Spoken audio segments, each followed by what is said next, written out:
विश्वामित्र जी महाराज स्नान करके चले नहीं थे क्या? अभी राजा जी के पास गए भी नहीं, पहले से स्नान कर लिया। संकेत है अयोध्या जी में जाओ तो पहले स्नान करो, उसके बाद कमरे में जाना। क्यों? स्नान करने का लाभ क्या है? भगवान कहते हैं सरयू में स्नान करने से, बोले जामत जनते भी नहीं प्रयासा, मम समीप नर पावहि वासा। इस सरयू में स्नान करने का सबसे बड़ा लाभ है, भगवान कहते हैं मेरे सानिध्यता को प्राप्त करता है। प्रभु का सामिप्य चाहिए, सानिध्य चाहिए, तो पहले सरयू जी में स्नान करो। और जैसे सरयू जी में स्नान कर रहे थे ना, सब गुप्तचर तो पूरे अयोध्या में घूमते रहे। तो गुप्तचरों ने जाकर के महाराज दशरथ को समाचार दिया विश्वामित्र जी आए हैं। राजा दशरथ ने गुरुजी को प्रणाम करके कहा, गुरुजी। बोले हाँ, ये हमारे वंश में चंद्र नाम सूट नहीं करता है। क्यों? बोले जब जब किसी का नाम चंद्र पड़ता है तब तब श्रीमान जी आते। हरिश्चंद्र तब आए थे, बीच में गायब रहे, अब आए हैं रामचंद्र, तब आ गए। पता नहीं क्या हो। अच्छा, कुछ महात्मा ऐसे होते हैं जिनके आने से, जिनके यहाँ पहुंचे ना तो यजमान भी दहल उठता है, पता नहीं क्या करेगा।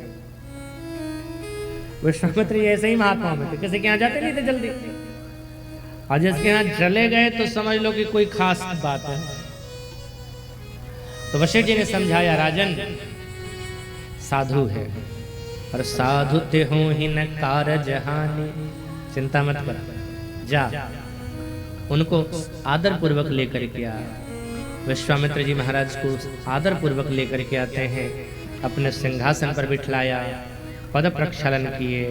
पद प्रक्षालन करने के बाद श्री राम लक्ष्मण भरत शत्रुघ्न चारों भैया आते हैं, प्रणाम किया।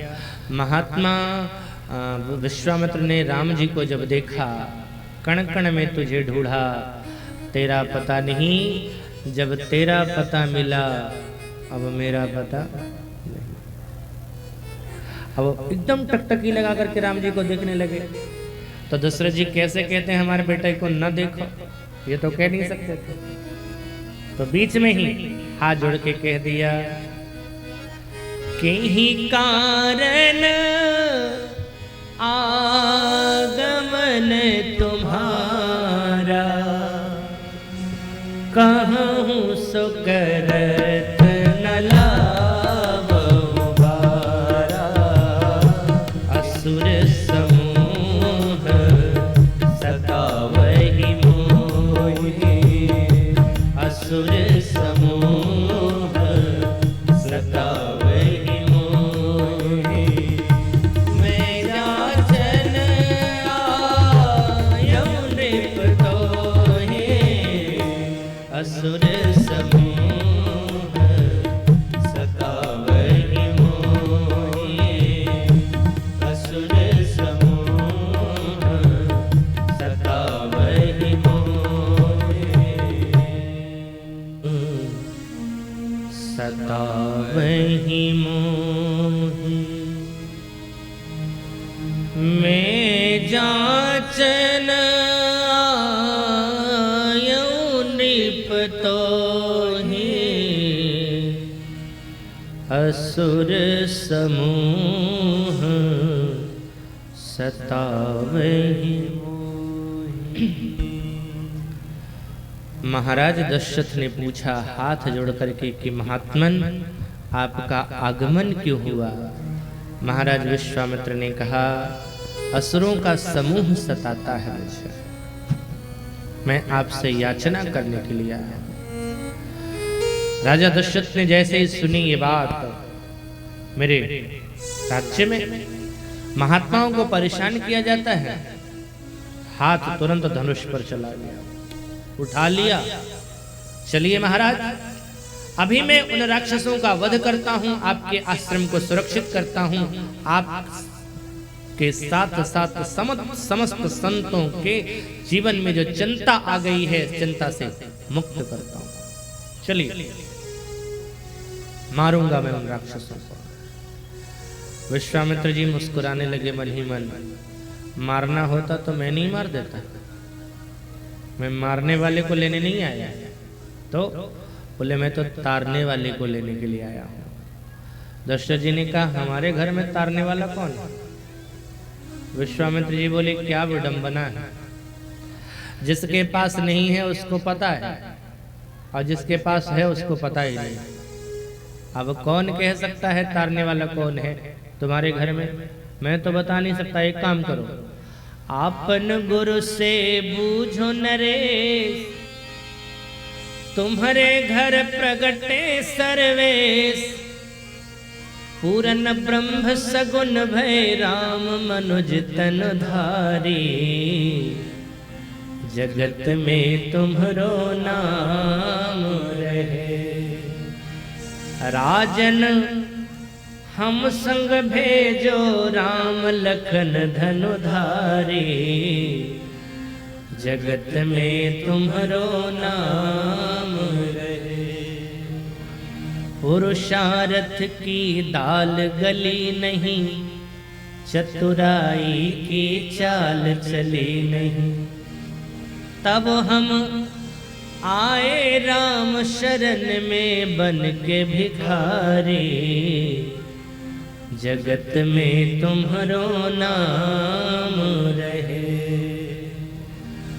राजन हम संग भेजो राम लखन धनु धारी, जगत में तुम्हारो नाम रहे। जैसे ही कहा अनुज समेत देहु रघुनाथा, निश्चर वध में होब सना था।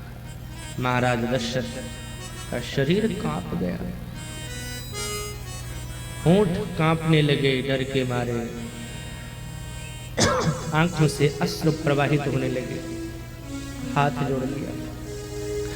महात्मन मैंने कौन सा अपराध कर दिया है जो मुझे इतनी बड़ी सजा दे रहे हैं? मुझे मृत्यु दंड क्यों? महात्मा विश्वामित्र ने कहा मैंने तुम्हारे प्राण नहीं मांगे हैं, मैंने तुमसे तो राम मांगे हैं।